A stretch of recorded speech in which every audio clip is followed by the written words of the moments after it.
Buenos días a todas y todos. Soy la doctora Marion Branc. Hago investigación en el Departamento de Inmunología del Instituto de Investigaciones Biomédicas y además apoyo en la sociedad. Soy secretario tesorero en este momento de la Sociedad Mexicana de Inmunología. Perdón, no sé qué pasa. Y hoy voy a tener el privilegio y el placer de ser su maestra de ceremonia para el resto del evento.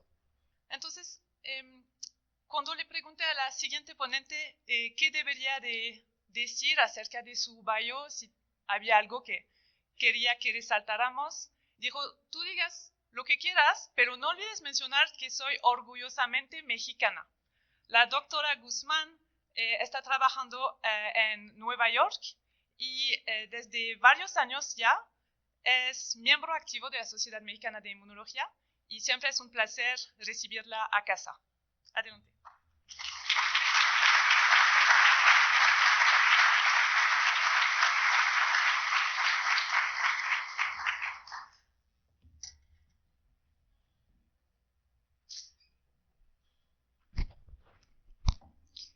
Muchas gracias por la invitación.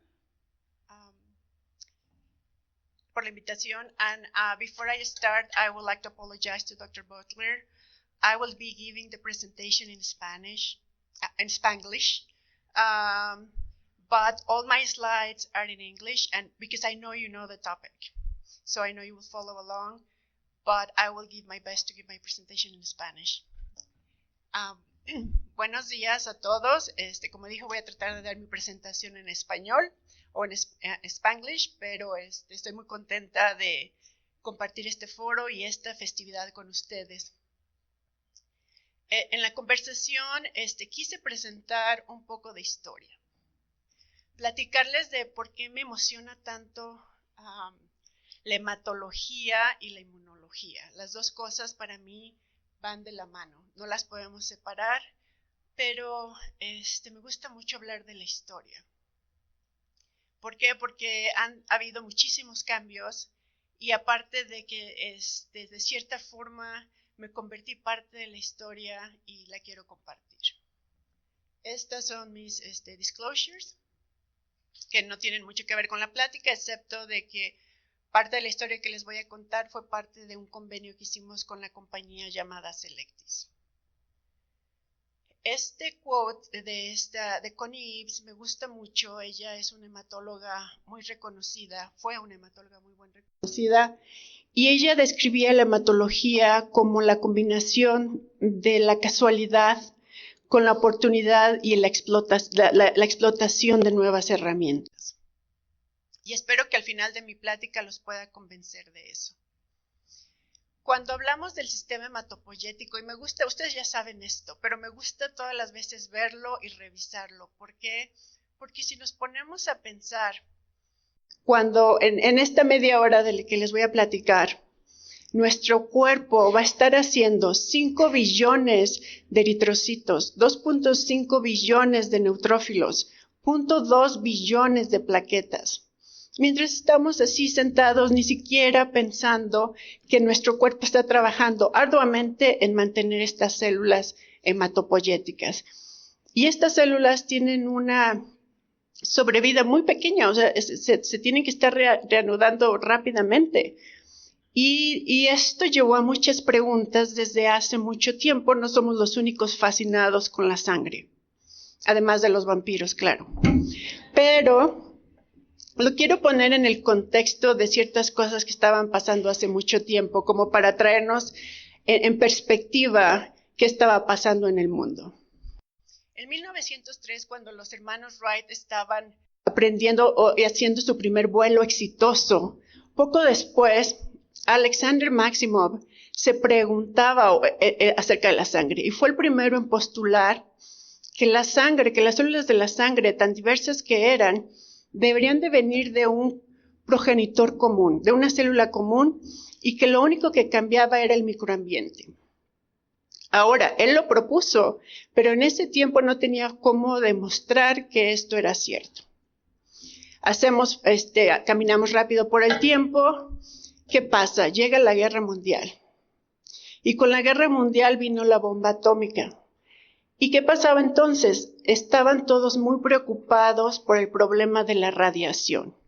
¿Por qué? Porque se descubrió que personas que vivían cerca, no en Hiroshima y Nagasaki, pero cerca, que habían sobrevivido, estaban muriendo. ¿Por qué estaban muriendo después? Porque sus células no hacían más células hematopoyéticas y por lo tanto se enfermaban y morían. De ahí salió el apoyo y la intensidad de investigación de tratar de ver cómo nos podíamos proteger de este efecto de la radiación. Y fue entonces que en 1945 Jacobson y Lawrence empezaron a investigar eso, a replicar estos experimentos de exposición a radiación en ratones. Y vieron que si protegían un hueso o el vaso del ratón, podían rescatar a este ratón de la radiación. Había dos campos en ese entonces de investigación, los que pensaban que era una cosa soluble lo que estaba protegiendo al ratón y los que decían que era una célula lo que protegía al ratón. Ya sabemos qué pasó, se descubrió que eran las células y de ahí entonces surgió al mismo tiempo la idea de que si podíamos utilizar estas células para rescatar a pacientes con cáncer de la sangre. Entonces, en 1957, el doctor Donald Thomas, que sabemos que ganó el Nobel Prize en 1990 por estas investigaciones, él hizo su primer su trabajo en el cual trasplantó células hematopoyéticas de la médula ósea de cadáveres en pacientes que recibían quimioterapia y radiación para leucemias.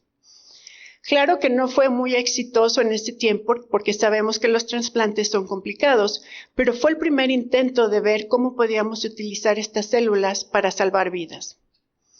Fue después, hasta 1960, que Thiel, McCullough y Becker pudieron demostrar por primera vez que eran las células hematopoyéticas troncales y progenitoras que tenían la capacidad de autorrenovarse y de formar progenie. Y estos experimentos fueron ya clásicos. Ahí pueden ver cómo en el vaso se formaban estas colonias de células. Adelantamos más el tiempo, 1968, que estaba pasando en México, las Olimpiadas. Y muy cerquita de las Olimpiadas, ¿qué más estaba pasando en el mundo? Se hicieron los primeros trasplantes que tenían HLA matching. Y fue por el Dr. Good y el Dr. Thomas. De forma separada, pero los dos hicieron estos primeros experimentos. Y ya más tarde, en los 1990, fue cuando se dio la evidencia que si dábamos linfocitos del donante a pacientes con leucemias después de trasplantes, se podían rescatar con un efecto que se le conoce graft versus leukemia. Y de ahí entonces fue cuando ya ustedes conocen esta jerarquía hematopoyética, que la conocemos muy bien, en la cual sabemos que las células troncales viven en la médula ósea, tienen capacidad de autorrenovarse, dar raíz a células progenitoras, ya sea del linaje mieloide o linfoide, y ahí se diferencian en todas las células maduras. Entonces, de ahí salieron experimentos que ya conocemos muy bien, que son la evidencia que aún se usa de demostrar autorrenovación, que es con el trasplante en serie de ratones, y la diferenciación, como son las colonias en metilcelulosa. Con estas cosas en manos empezaron a estudiar otras cosas, utilizando las mismas herramientas. Y de ahí viene la enfermedad en la que yo me enfoco, que es la leucemia mieloide aguda. Vamos a enfocarnos, nos quedamos en 1990 y tantos, ¿verdad? En ese tiempo, si ven la tabla que empieza en los 2000, la sobrevida de pacientes con leucemia mieloide aguda era muy, muy pobre.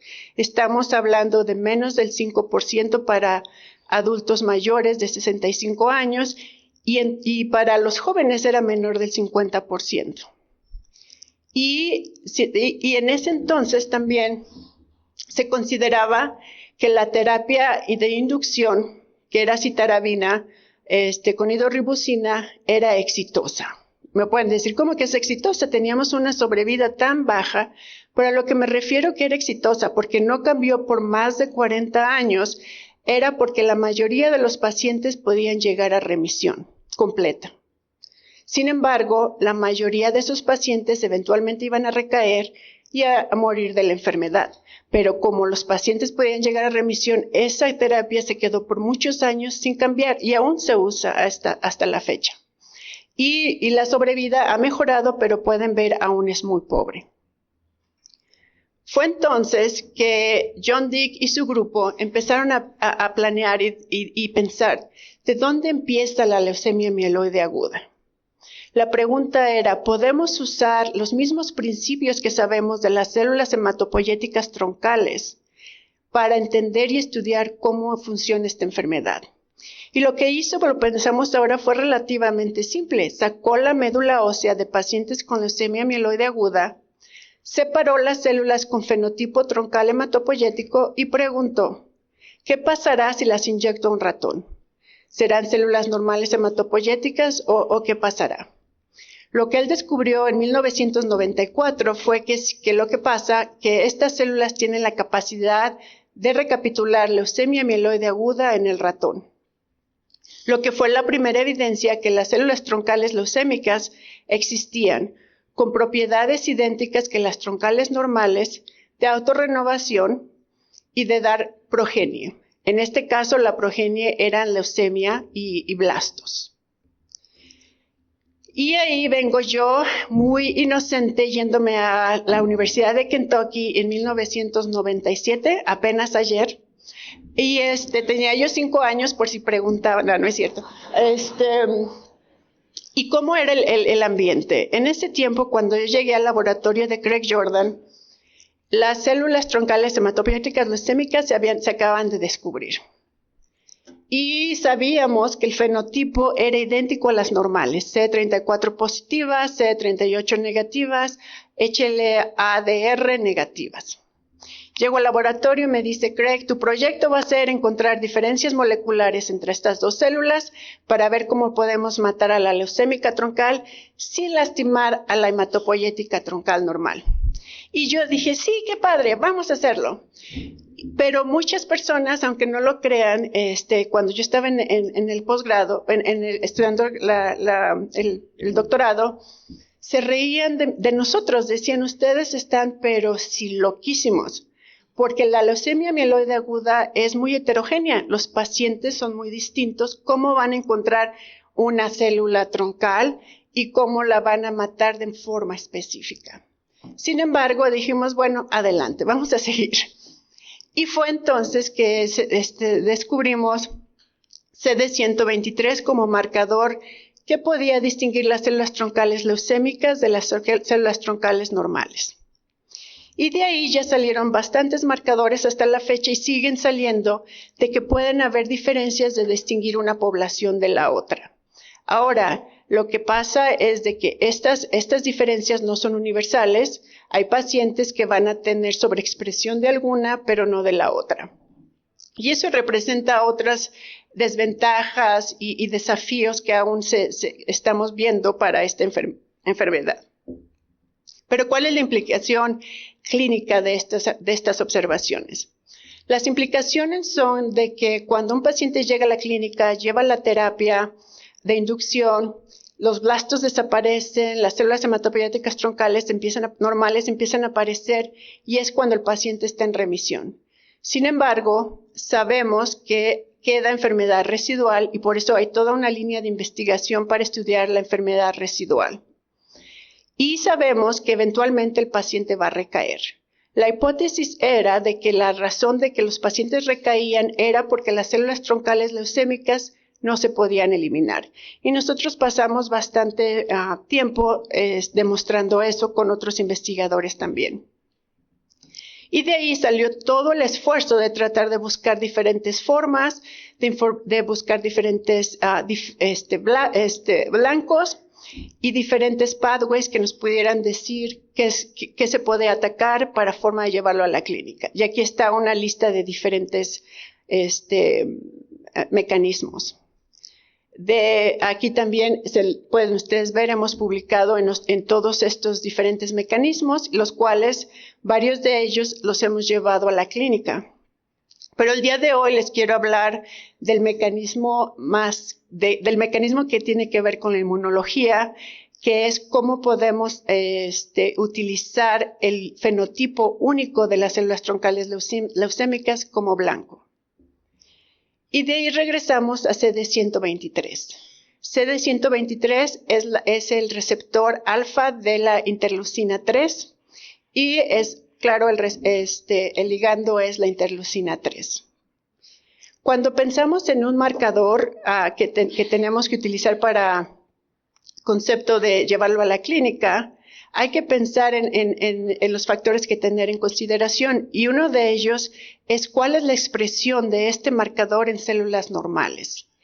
Y en las células hematopoyéticas normales, CD123 empieza a aumentar entre más diferenciada sea la célula en el lineaje mieloide, empezando por las células progenitoras mieloides. Pero la troncal hematopoyética no tiene expresión o muy baja expresión. La otra cosa a considerar es la diferencia de expresión en diferentes pacientes, ¿verdad? Porque si nada más son 3 pacientes en 1000, es muy poco las personas que podrían beneficiarte de este tipo de terapia. Y aquí ustedes pueden ver que nosotros evaluando CD123 en pacientes que está en rojo, pueden ver que la expresión es mucho más alta, está en la mayoría de pacientes, pero también es mucho más alta comparada con las personas sanas. Y esto es importante porque ya les expliqué que las personas sanas van a expresar CD123 en la sangre. Entonces hay una diferencia, hay una ventana terapéutica para utilizar CD123. Y finalmente, la expresión del blanco hasta las células troncales leucémicas, y en este caso, CD123 se expresa en las células troncales leucémicas, las progenitoras y los blastos, lo cual lo hizo un target ideal para la leucemia mieloide aguda. Todo el mundo estaba muy emocionado de utilizar, y hasta la fecha, este blanco. Pero regresemos otra vez a la cápsula de tiempo, porque pues ustedes pueden decir, esto si lo descubrieron en el año 2000, ¿cómo es posible que estemos al 2026 y aún no tengamos ninguna terapia en la clínica con este blanco? Ha habido bastantes obstáculos, pero les voy a platicar qué pasó entonces. En el 2000, y les pongo algo como referencia, cuando salieron los primeros USBs fue cuando se descubrió CD123. Poco después, el grupo de Donna Hogg demostró que si ponías una fusión de la interleucina 3 con la toxina de difteria, tal vez podía ser una técnica para atacar células que sobreexpresaran CD123. Todo el trabajo preclínico salió en el 2002.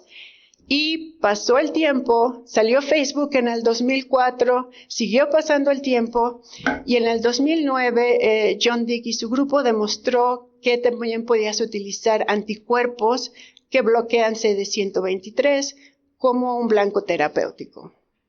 Y eso también fueron estudios preclínicos. Seguimos en el tiempo, salieron los iPads, y en el 2015 salieron otra estrategia utilizando células NK. Salieron los Teslas versión 3 y sigue pasando el tiempo. Empezamos a investigar anticuerpos biespecíficos para CD123 y terapias celulares. Y no todo es tan triste. También les voy a comentar de una historia de éxito que en el 2018 esta terapia de la fusión con interleucina 3 y la difteria toxin fue aprobada para otra enfermedad que se llama, la voy a decir en inglés, Blastoplasmocytoid Dendritic Cell Neoplasma, que expresa muy alta cantidad de CD123. Y ahí sí ha funcionado muy bien como terapia para esos pacientes. Pero hoy les voy a platicar de las células CAR T-cells para CD123, el trabajo que hicimos nosotros como estudios preclínicos, para ver si podía ser utilizada para leucemia mieloide aguda. Nada más para recordarles las diferentes estrategias de células CAR-T.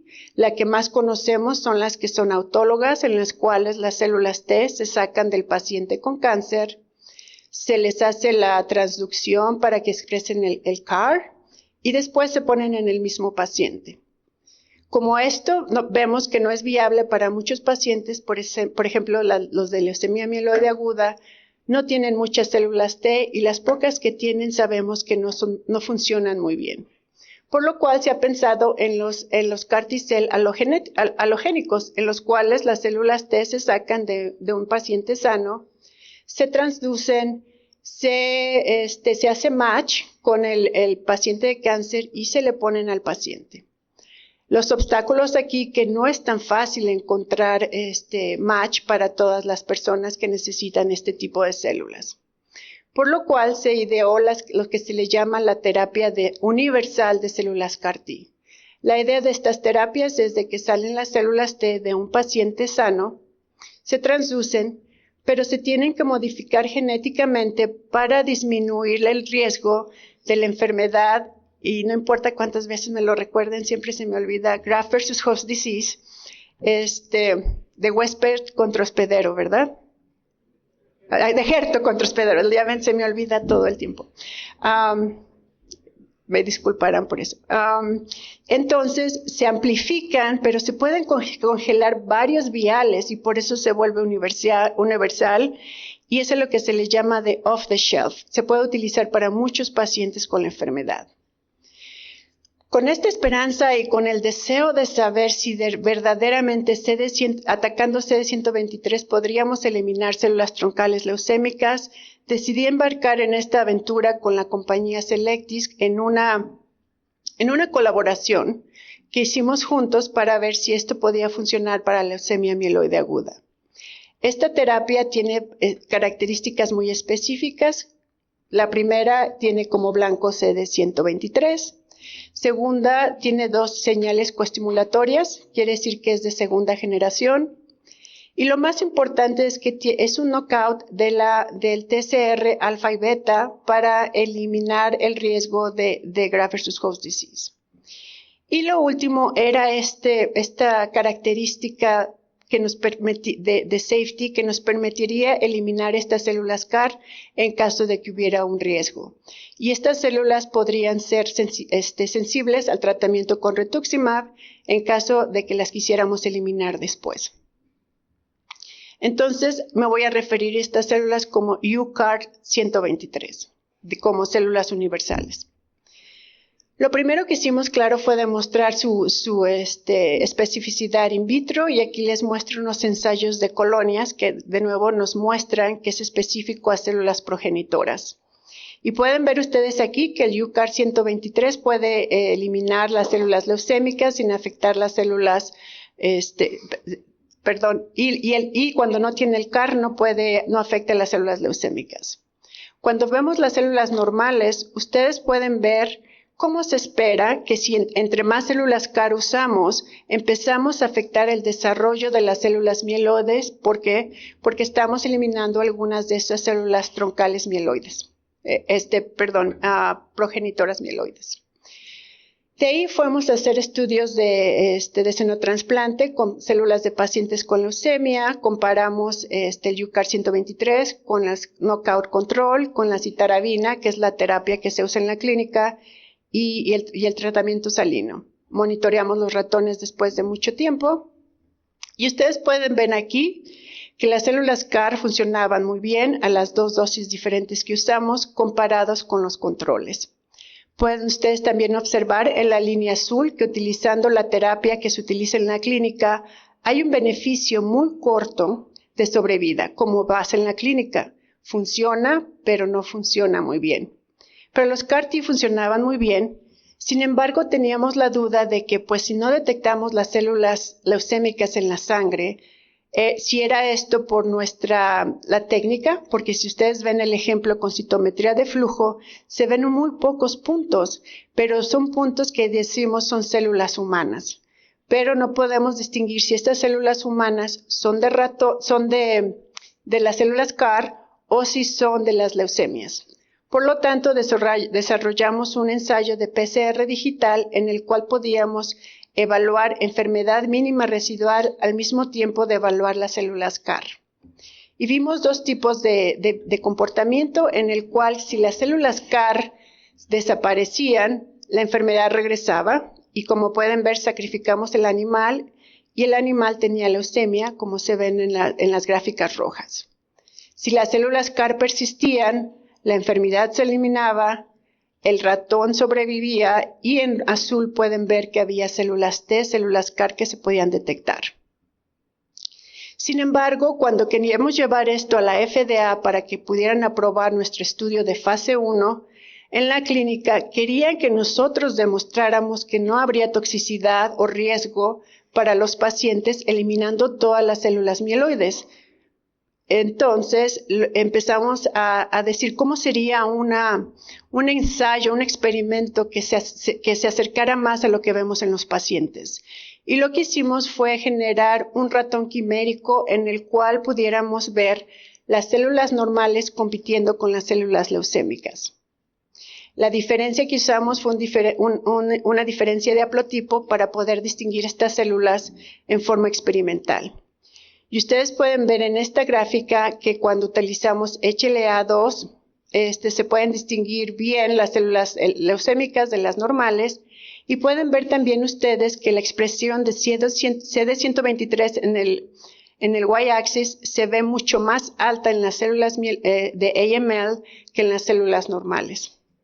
Cuando utilizamos los CAR-T, se puede ver también claramente que con el control sin el CAR, las células que tienen el knockout del TCR, no pasa nada, no eliminamos nada, no hay ningún efecto y como vieron ustedes antes, la enfermedad sigue su curso. Cuando utilizamos los UCAR CD123, las células de leucemia se eliminan y pueden ver ustedes que baja un poco la expresión de CD123 en las células normales. Nosotros demostramos en esa publicación que está ahí como referencia de que la mayoría de las células troncales hematopoyéticas normales permanecían intactas en esos ratones. Lo cual llevó a que aprobaran la FDA para que pudiéramos empezar un estudio clínico de fase 1 en humanos con pacientes con leucemia mieloide aguda. Y como todo, los humanos no son como los ratones, ¿verdad? Entonces, porque ya hemos curado bastantes ratones en esta vida.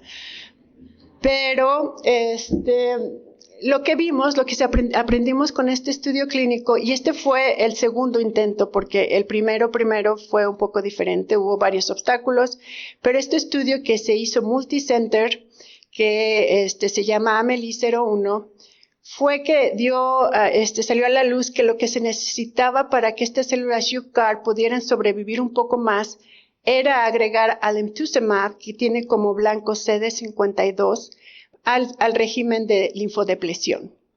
¿Por qué? Porque las células CAR se eliminaban muy rápidamente por lo que quedaba del sistema inmune en estos pacientes. Con este nuevo régimen de linfodepresión se pudo ver 2 pacientes que respondieron a la segunda dosis y solo un paciente que llegó a caracterizarse como enfermedad residual negativa y entonces esto todavía está en investigación.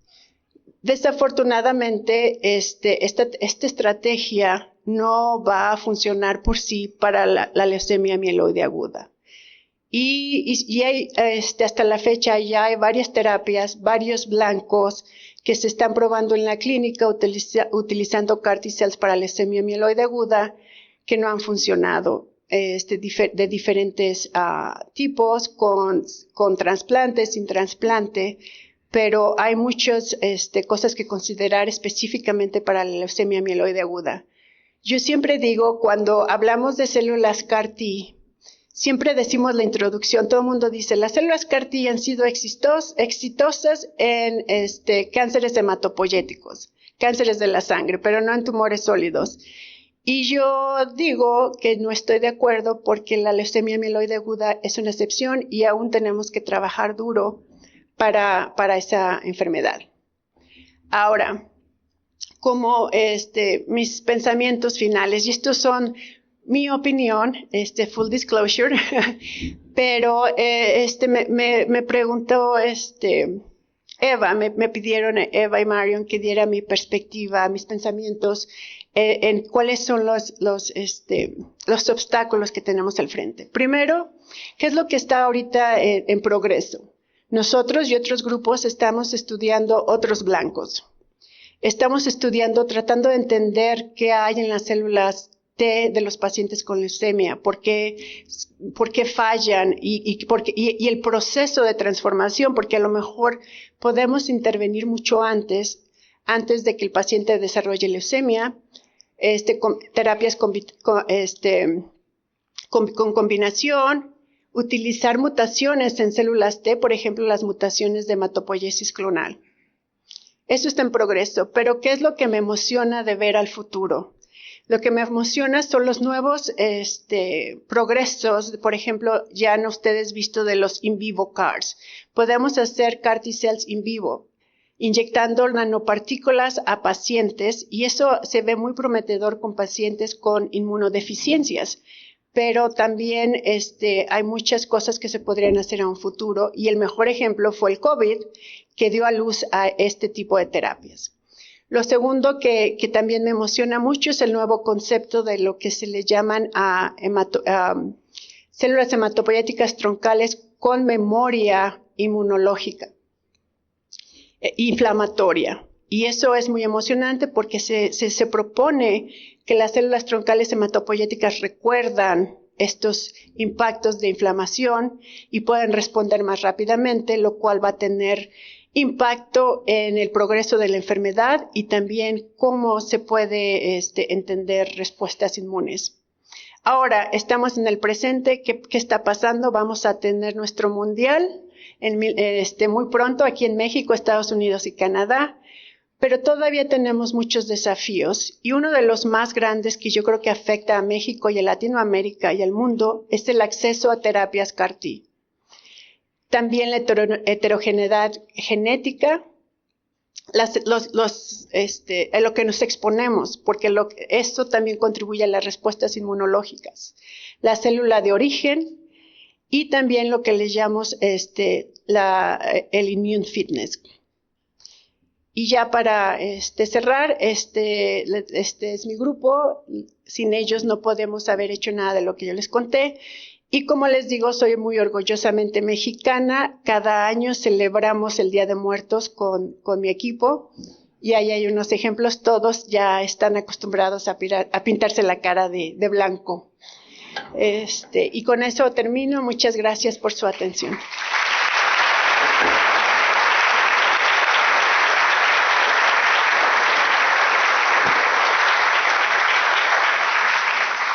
¿Tenemos tiempo para una pregunta? ¿Preguntas?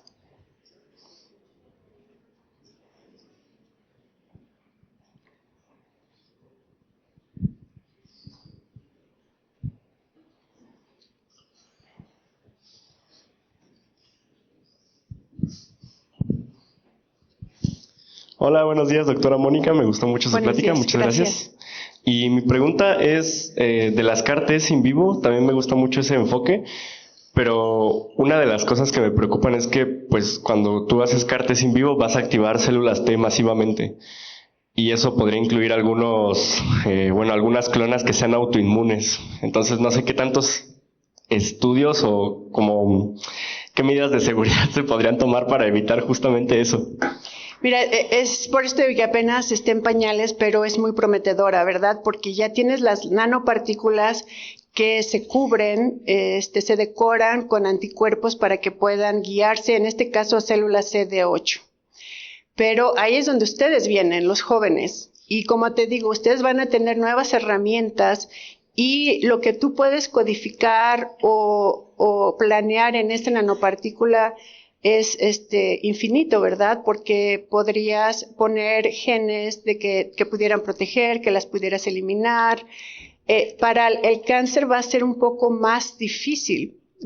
Esto es más prometedor para enfermedades autoinmunes, porque las células CAR no tienen que mantenerse, no tienen que persistir tanto tiempo, ¿verdad? Llegan, eliminan, se pueden ir y se acabó, que es lo que se desea para evitar lo que tú mencionas. Entonces queda mucho que investigar, pero la promesa de que se puede hacer in vivo, saltándote la linfodepresión, los largos tiempos de proceso que requieren bastante dinero, es como que el avance. Pero todavía hay mucho, mucho, mucho que investigar. Perfecto, muchas gracias. Y ya. Pues muchas gracias.